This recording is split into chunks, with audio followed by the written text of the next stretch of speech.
Salut à vous tous, bienvenue sur CC Info 91, la chaîne YouTube consacrée aux non-voyants. Présenté par Alain Leclerc, avec Pascal Cusson. Musique de notre ami José Licenciato, qui nous l'offre gratuitement la musique, merci à lui. Soyez tous les bienvenus sur la chaîne.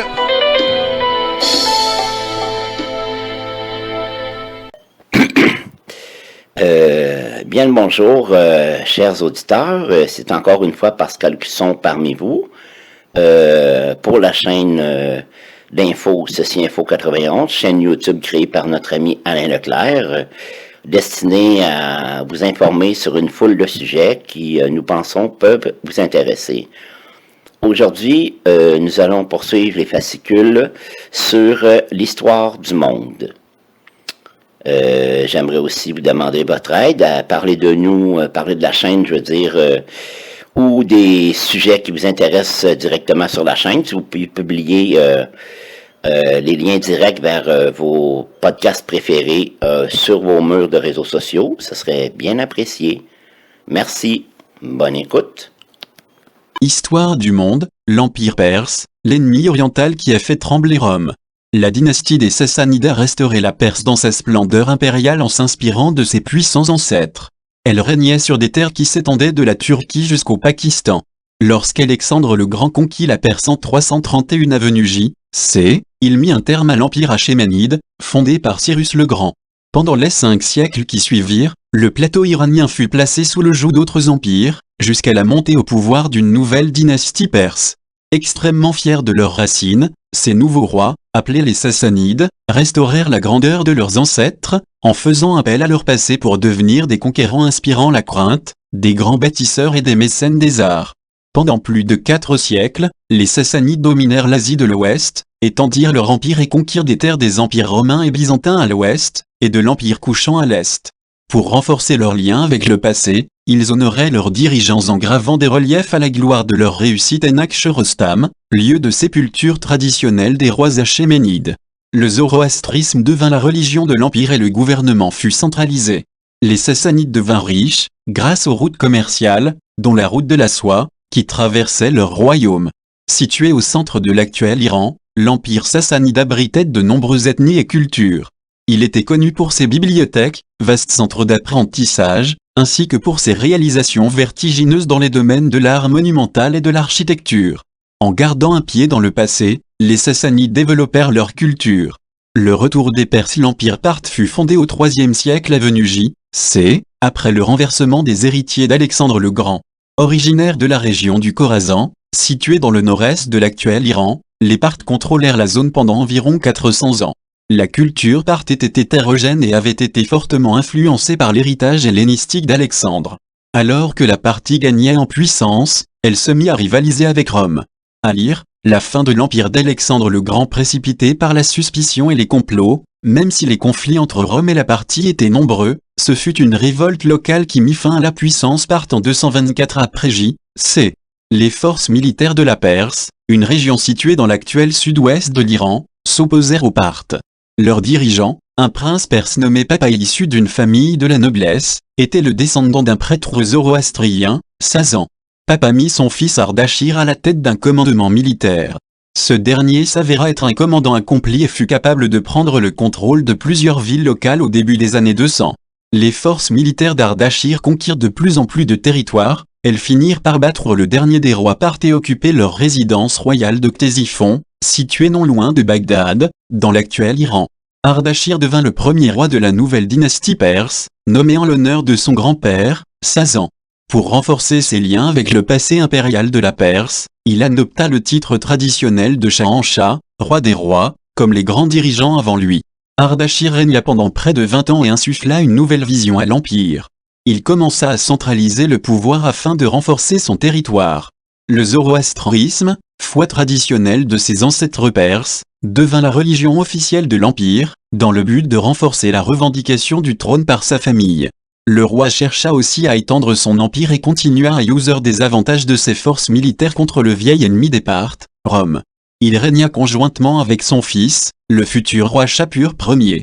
L'expansion de l'Empire arrivait au pouvoir en 241 après J.C., Shapur Ier resta fidèle à la vision grandiose de son père. Le titre qu'il adopta, roi des Iraniens et des non-Iraniens, reflétait ses ambitions d'expansion. Il continua de mener des campagnes militaires aux frontières et de l'Empire romain et rencontra du succès à une époque d'instabilité politique et économique pour Rome. En 244 après J.C., les troupes de Shapur Ier tuèrent l'empereur romain Gordien près de Ctésiphon. Philippe l'Arabe, l'empereur romain qui lui succéda, dut négocier pour obtenir la paix. Les écrits sassanides consignèrent avec joie cet événement, il nous donna 500 000 dinars et devint notre tributaire. C'est pour cette raison que nous avons renommé Shapur Ier, victorieux et Shapur. Shapur Ier continua de dévaster la Syrie et la Turquie romaine pendant 2 décennies. L'humiliation romaine atteignit son summum en 260 après J.C., lorsque les forces militaires sassanides capturèrent l'empereur Valérien lors de la bataille d'Édesse. Certains écrits perses dépeignent de façon dramatique les humiliations dont il fit l'objet. On raconte que Valérien aurait été tiré jusqu'à Shapur Ier et contraint à lui servir de marchepied humain lorsque ce dernier voulait monter sur son cheval. Si les circonstances exactes de la mort de Valérien n'ont pas été confirmées par les historiens, certains avancent qu'il aurait été torturé puis tué. Il ne fait aucun doute qu'il mourut en captivité en 260 après J.C. En tout cas, le gouverneur romain de la Syrie reprit de larges territoires à la Perse. À la suite d'une défaite vers 262 après J.C., Shapur Ier n'essaya plus d'entrer en territoire romain. À lire, Zénobie, la reine rebelle qui a défié Rome, Shapur Ier conquit également des territoires à l'est. Selon les écrits sassanides, ses forces militaires s'emparèrent de territoires en Asie centrale, notamment la Bactriane, la Sogdiane et le Gandhara, qui appartenaient à l'Empire couchant. Pour gérer cet empire tentaculaire, Shapur Ier centralisa davantage encore le système gouvernemental, créant une hiérarchie simplifiée dans laquelle le pouvoir émanait du roi, qui le déléguait ensuite au premier ministre, lui-même au-dessus de 4 classes, les prêtres zoroastriens, Asrenans, les guerriers, Arteshtaran, les roturiers, Wastariochan, et les artisans, Utukchan. Au IVe siècle, les premiers territoires conquis par Shapur Ier se stabilisèrent. À la fin du Ve siècle, le front avec l'Empire romain était en majeure partie stable. Les forces militaires sassanides étendirent les frontières et de l'Empire jusqu'en Chine, mais elles subirent des pertes et des revers ailleurs. Le peuple de l'Est de l'Iran, connu sous le nom des Huns blancs, pilla des régions de l'Est de la Perse au Ve siècle. Un empire d'une grande diversité, les rois sassanides régnaient sur un peuple aux multiples cultures et composé de plusieurs ethnies. La route de la soie traversait leur territoire, attirant richesse et nombre de marchands originaires de l'Asie centrale, de l'Inde, de la péninsule arabe, de l'Égypte, de l'Est de la Méditerranée, du Caucase, de la Grèce et de Rome. Si l'influence étrangère de ces personnes a enrichi les Sassanides d'un point de vue financier et culturel, elle a aussi compliqué la gouvernance. La puissance militaire et culturelle sassanide atteignit son apogée au VIe siècle, pendant le règne de Khosrou Ier, arrivé au pouvoir en 531 après J.C. Il promulgua une vague supplémentaire de réformes administratives afin de garantir une réponse militaire rapide en cas de menace externe ou de soulèvement au sein de l'Empire. Le pays fut alors divisé en 4 régions, chacune placée sous un commandant militaire. Si le zoroastrisme était toujours la religion de l'Empire, de nombreuses autres foi étaient pratiquées dans le territoire sassanide, comme le bouddhisme et le judaïsme. Le Talmud de Babylone, l'un des principaux textes du judaïsme rabbinique, fut écrit sous la dynastie sassanide. Alors que la diversité des religions était permise au début, le gouvernement finit par la réprimer. Mani, chef religieux du IIIe siècle dont la théologie manichéenne est influencée par le christianisme et le zoroastrisme, était toléré, jusqu'à ce que la prêtrise zoroastrienne fasse pression pour obtenir son exécution vers 274 après J.C. L'Empire romain adopta le christianisme comme religion officielle en 380. Suite à cela, les dirigeants sassanides l'associèrent à l'ennemi et les persécutions à l'encontre des chrétiens devinrent plus fréquentes. Toutefois, le fait de tolérer certaines formes de christianisme avait ses avantages. Les Nestoriens, qui s'étaient séparés de l'Église au Ve siècle, trouvèrent refuge sur les terres sassanides. Dernière gloire avant le déclin, l'incroyable ferronnerie sassanide et la grandeur des reliefs en pierre représentant la dynastie Anakshorostam et Takebostan ont subsisté pour proclamer les réussites des derniers rois perses.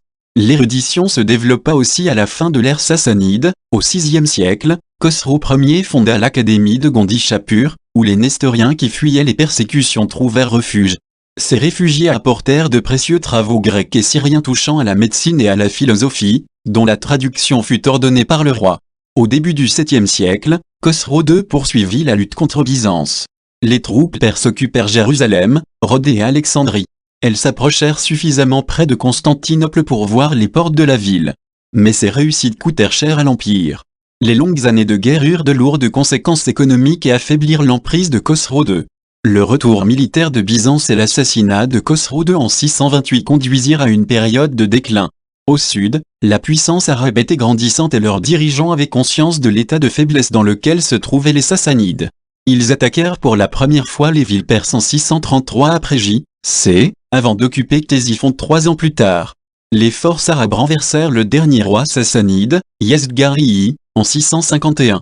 L'islam devint la religion principale, mais les réfugiés perses emportèrent avec eux la foi zoroastrienne à l'est, en Inde. Les destructeurs de l'empire sassanide devinrent ses héritiers. Les nouveaux venus arabes conservèrent et diffusèrent avec passion les nombreux recueils d'apprentissage de Gondi Shapur et d'autres centres. La flamme de l'érudition, allumée par les rois sassanides, finira par parvenir jusqu'en Europe, où elle aidera à la transformation des sociétés. J'espère que cette écoute vous a plu. Alors, jusqu'à la prochaine fois, prenez bien soin de vous. Bye bye. Ciao. C'est fini les amis.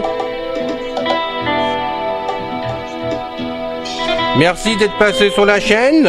Je vous dis à bientôt avec Pascal. Pensez à vous abonner, c'est important pour